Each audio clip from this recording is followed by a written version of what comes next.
First of all, you'll log into the safety information data. I'll type in my username. I'll type in my password.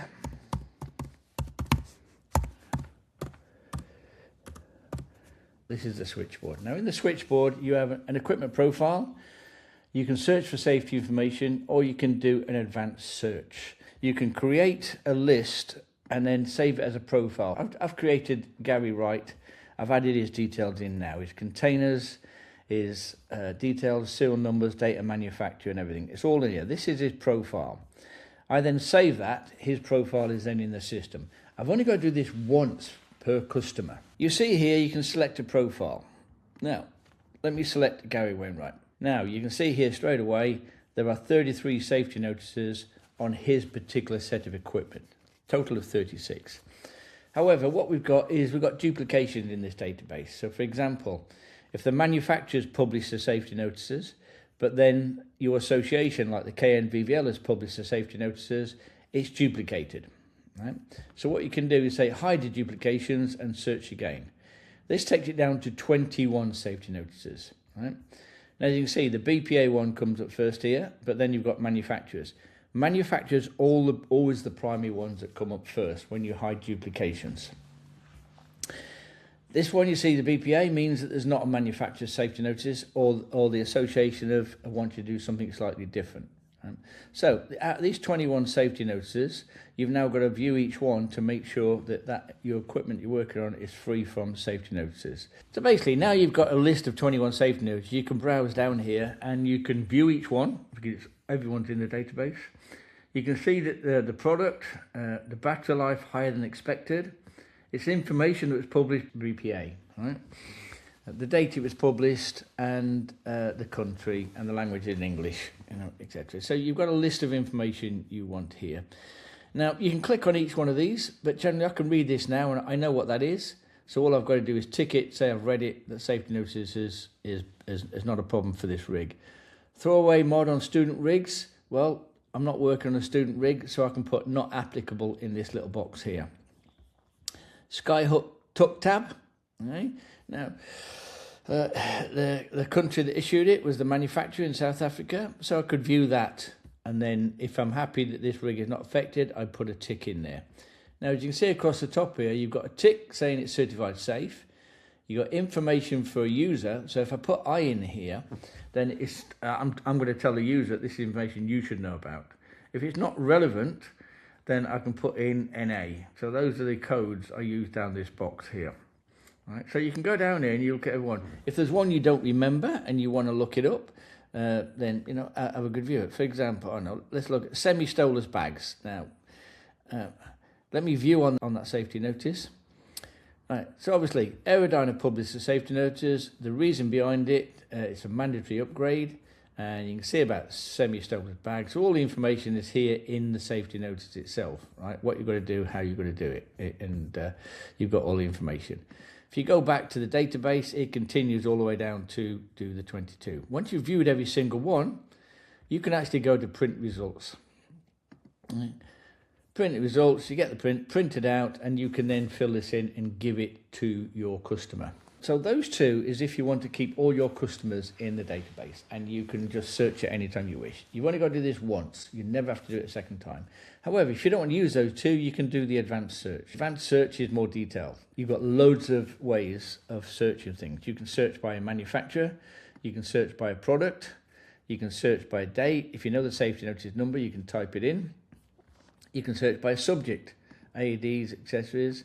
You can search by, types, main parachute, reserve parachute, etc. Search by your own country, and if it's mandatory, advisory, who supplied it, let's search for British skydiving, the languages. So it's got everything in here where you're searching. I mean, the quickest way is if you go to manufacturers and you go AirTech Gambia, for example, then you can see that the Cyper 2's in there, and you can just do a search for safety information. There's 19 safety notices on the Cypress 2. But again, if you hide the duplications, there's only 13. So if you're working on somebody's kit and you just want to check the Cypress 2 safety information, right, then you can read all these and just read them all and then print them out. So you can do them separately. You don't have to do it as a complete set of kit. You can do it per item if you want, and this is what some people prefer to do. If you know the date of manufacturer, then you can put in the date of manufacturer. Say the AED was in 2018, because it's a crucial year, and say it was manufactured in March the 1st, right? Now do another search, and then now down to 1 safety notices. So just 1 safety notice. So just by putting in the date of manufacture, the safety notices that have been issued after this customer bought the rig, there's only 1, right? Published by British Skydiving, Cyprus Service Life Maintenance. So you can click on that and you've got their information, right? And you can go back there. But with this, it's got the addition of, it's a learning tool for new reserve packers and new riggers. So if you're a rigger and you're learning to say manufacture a closure loop, click on closure loops and search the safety database and search the database. There's 19 mistakes that people have made in the past about closure loops. So by you learning and reading all these, you know all the mistakes other people have made in the past, and you never make that same mistake. Let's choose parachute containers. It's obviously a big one. Search database, 118 safety notices just on parachute containers. Now, if you're a rigger and you're learning all about parachute containers, first of all, let me click on hide duplications. I'm down to 93. That's better. So if you're a rigger and you want to learn all the mistakes that have happened on a parachute container, you can browse through this once, right? Wraps Equipment, student rigs, click on it, and basically there's an old safety notice there. It tells you what happened. I mean, there's some really old ones in here, but it's worth having them as well as the new ones. Look at something a bit more modern. A lot of the first ones are really old, so let me skip down the bottom here now.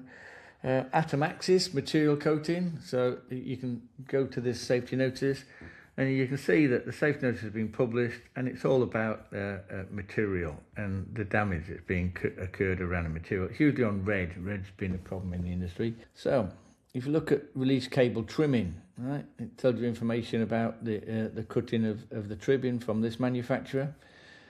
Place it in, and you can measure the different sizes. So you've got everything in here that you can review.